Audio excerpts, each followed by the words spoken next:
François Bayrou va donc être nommé cette semaine haut commissaire au plan. Je voudrais vous raconter une petite anecdote personnelle. En octobre 2004, je suis appelé par le commissaire au plan de l'époque, Alain Etchegoyen, qui me demande de venir le voir. Je vais le voir, nous discutons à bâton rompu et Alain Etchegoyen me propose de faire des choses avec lui. Je me gonfle d'orgueil, je me dis que je vais être associé au commissaire au plan. Quelle promotion fantastique, quelle admirable progression personnelle. J'en tressaille de joie et je bois le soir même une bouteille entière de champagne pour fêter l'événement. Quelques heures ou quelques jours plus tard, je ne me rappelle plus très bien, Dominique de Villepin, alors Premier ministre, raye d'un trait de plume le commissariat au plan, estimant que l'organisme ne sert à rien. Plus de commissariat au plan, plus de commissaire au plan, plus de grandes choses pour moi à faire avec le commissaire au plan. Je tombe dans une catastrophe personnelle, je suis pratiquement dépressif. Eh bien, en 2020, par le miracle macronien, le commissariat au plan est recréé et François Bayrou en est nommé haut commissaire. Splendide. Bon, nommer François Bayrou haut commissaire au plan, c'est à peu près comme me nommer grand mamamouchi. François Bayrou n'a aucune compétence pour planifier l'économie française, puisque ses connaissances en économie et en finance semblent assez maigrichonnes. Mais là n'est pas le sujet. Est-il opportun aujourd'hui de recréer une sorte d'outil considéré comme complètement inutile il y a presque 20 ans ? À l'évidence, cela pose problème. Et d'ailleurs, ce commissariat au plan, cette planification française fait furieusement penser à la planification soviétique, à cette magnifique planification qui a conduit l'URSS à sa ruine purement et simplement. Donc, recréer un commissariat au plan n'était probablement pas indispensable. Cela dit, Macron, en faisant cette manœuvre habile, neutralise complètement François Bayrou et va récolter aux élections présidentielles qui approchent les quelques voix que représente son parti. Finalement, chacun sait que lorsque l'on veut faire grossir le pain que l'on fait cuire, on met un peu de levure. Eh bien, Macron fait grossir son socle électoral en mettant dedans un tout petit peu de levure Bayrou.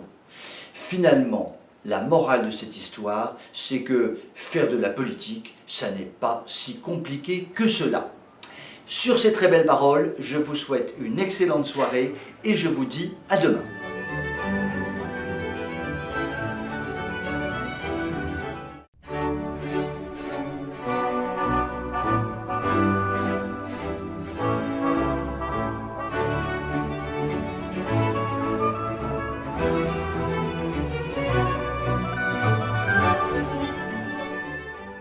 L'islamisation de la France par la violence est visible quotidiennement. Ce sont tous les actes extrêmement graves commis avec ce cri Allah Akbar, que ce soit des coups de couteau, des violences physiques ou toute violence que l'on peut imaginer. Cette violence-là, les Français en ont désormais conscience et véritablement commencent à s'inquiéter du problème. Seul Macron est complètement autiste sur le sujet, puisque manifestement, quand il est sur son scooter des mers, le bruit assourdissant de son scooter doit le rendre sourd et il n'entend pas les Allah Akbar crier au moment de ces actes de violence. Et d'autre part, étant sur les flots, il est évidemment déconnecté des contingences terrestres que nous vivons tous. À côté de cette islamisation insupportable, il y a une islamisation beaucoup plus sournoise, beaucoup plus douce, beaucoup plus vicieuse, employons le mot. Il s'agit de cette islamisation par le vêtement que l'on a pu voir à grande échelle, notamment sur les plages de France. Il a été courant de voir des femmes en burqa longer l'océan devant des baigneurs un peu ébahis ou devant des gens qui se bronzaient tout à fait étonnés. il y avait ces femmes voilées qui arpentaient les plages, bien visibles de tous. Il y avait ces femmes en burkini qui se baignaient au vu et au su de tout le monde pour bien montrer que le burkini était important. Il y avait ces hommes en djellaba sur la plage. Bref, une sorte d'islamisation par le vêtement. Le but en réalité de cette islamisation par le vêtement est d'accoutumer les Français au fait que l'islamisation est en marche et ne pose pas de problème. Nous sommes en fait dans le phénomène de la grenouille, c'est-à-dire que lorsque l'on met une grenouille dans une casserole froide et que l'on fait chauffer l'eau tout doucement, la grenouille va être un jour ébouillantée sans même s'en rendre compte, elle sera morte. Eh bien, nous sommes un petit peu dans ce processus finalement, le phénomène de la grenouille.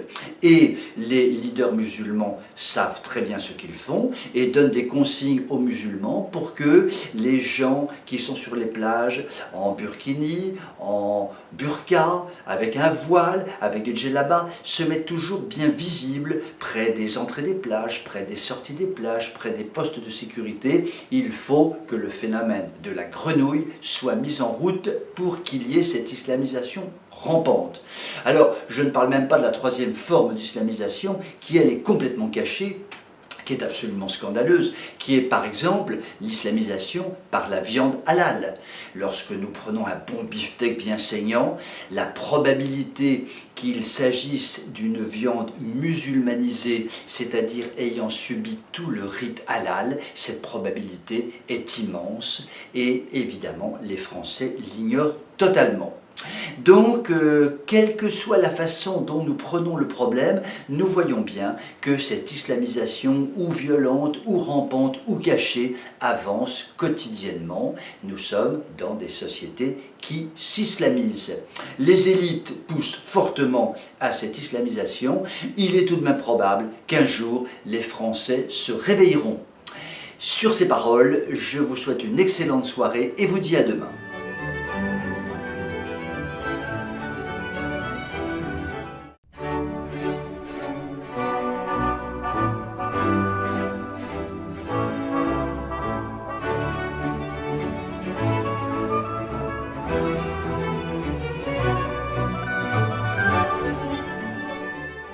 Il y a peu, deux dirigeants d'Europe Écologie Les Verts et de la France Insoumise, parti que l'on peut qualifier tout de même d'extrême gauche sans prendre de grands risques, causaient au coin du feu publiquement sur l'évolution de la société. Ils disaient des choses peu intéressantes, ils enfilaient des perles comme seule l'extrême gauche sait les enfiler, et ils évoquaient la façon dont pouvait évoluer notre société. L'un des causeurs racontait doctement que le système politique, imbibé de marxisme, devait logiquement évoluer vers l'écologie, et si j'ai bien compris, l'écologie avait pour fondement le marxisme. Et il parlait d'ailleurs des libertés et posait des questions en termes de liberté. Et l'autre causeur, sautant sur l'occasion, disait de façon stupéfiante que l'écologie pouvait parfaitement imposer à l'avenir une réduction des libertés. Et là, les bras nous en tombent lorsque l'on entend de telles énormités. Je voudrais faire un tout petit rappel sur ce bon Lénine. Ce Lénine qui, en 1917, a traversé toute l'Allemagne, ennemi sanguinaire de la Russie, a traversé toute l'Allemagne avec ses amis allemands pour rejoindre la Russie et y faire la révolution. Eh bien, ce Lénine, qui a donc démarré la révolution russe, révolution qui s'est étendue au monde entier, révolution marxiste et communiste, qui a abouti tout de même à 100 millions de morts, une paille. Eh bien, ce bon Lénine, traître à sa patrie, allié aux pires ennemis de la Russie, avait doctement déclaré en 1917 qu'il fallait sans doute en Russie une dictature démocratique. Une dictature démocratique, c'est l'expression de Lénine. Expression aussi stupide que de parler d'un tableau blanc qui est noir. ou d'un tableau noir qui est blanc. La dictature ne peut évidemment pas être démocratique. Ou alors, et c'est ça l'intérêt de ce qu'ont dit nos deux causeurs au coin du feu, je reviens à nos moutons, c'est que finalement, sous une apparence de démocratie, l'on peut établir une dictature. Sous un espèce d'assoupissement démocratique des peuples, l'on peut réduire les libertés. Tout cela sur une base philosophique marxiste. À l'évidence, nos deux dirigeants d'Europe Écologie Les Verts et de la France Insoumise ont développé de façon explicite leur concept si dangereux de restriction des libertés et finalement d'une sorte d'établissement de dictature. Eh bien, j'en parlais à tante Gertrude, et comme toujours, tante Gertrude, dans ses éclairs de lucidité, m'a dit « Ah ben mon petit gars, avec de tels sozos, on est mal, on est mal ». Sur ces tristes paroles, je vous souhaite une belle soirée et vous dis à demain.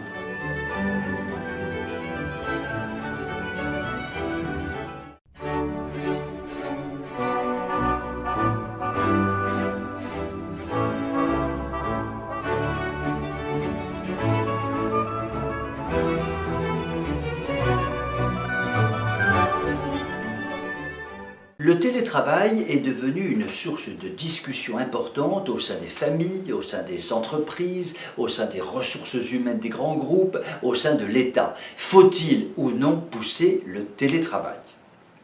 Avant le confinement, il y avait un peu moins de 2 millions de télétravailleurs. Pendant le confinement, nous sommes montés à 5 millions de télétravailleurs. Donc un nombre considérable de personnes ont télétravaillé à partir de chez elles. Est-ce un avantage? Est-ce un inconvénient? Le télétravail est-il quelque chose qu'il faut pousser ou non? Telle est la question. De façon tout à fait claire, le télétravail a de gros avantages. Il permet d'abord d'éviter de s'épuiser dans des allers et retours à son entreprise. Je pense aux franciliens où quelquefois il faut 2 à 3 heures par jour pour aller à son lieu de travail et en revenir. Ce qui est évidemment épuisant, sachant qu'en plus de ça, les conditions de transport en commun sont catastrophiques. Le gros avantage du télétravail également concerne la vie familiale. L'on peut gérer sa vie familiale de façon plus souple, faire des petites pauses familiales dans la journée, donc créer des petits temps familiaux qui permettent des rapprochements assez sympathiques. Le télétravail permet aussi de gérer son temps dans la journée comme on le veut et finalement cela peut être beaucoup moins stressant que d'être dans une entreprise avec tout son rythme qui peut effectivement être assez stressant. Et puis, très gros avantage, le télétravail permet éventuellement de quitter les grandes agglomérations devenues souvent insupportables à vivre pour en fait aller dans des villes moyennes ou des petites villes infiniment plus agréables pour la vie quotidienne. Donc, il y a de gros avantages pour le télétravail. Il y a aussi de gros inconvénients. D'abord, aller dans son entreprise consiste à préserver un lien social. Et ce lien social, évidemment, est important car l'homme est un animal social. Pour l'entreprise, l'esprit d'entreprise se crée si les gens sont là physiquement. Il est difficile de créer un esprit d'entreprise à distance.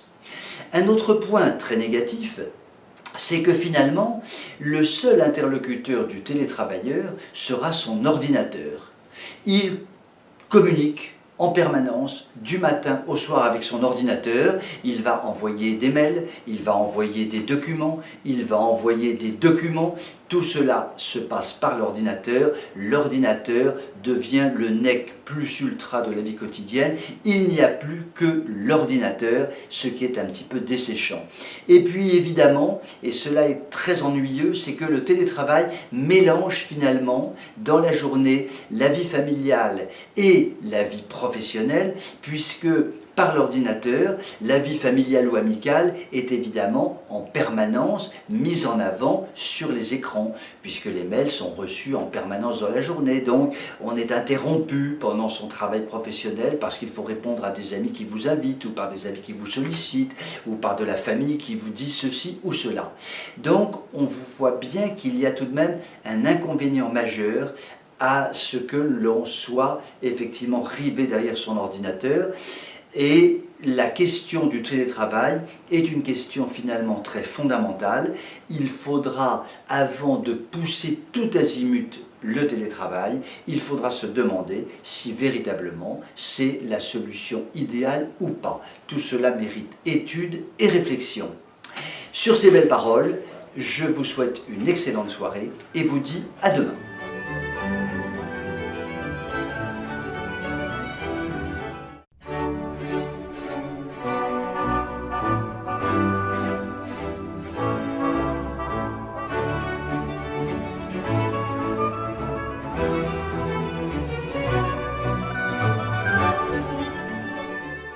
La bureaucratie française est une énorme machine.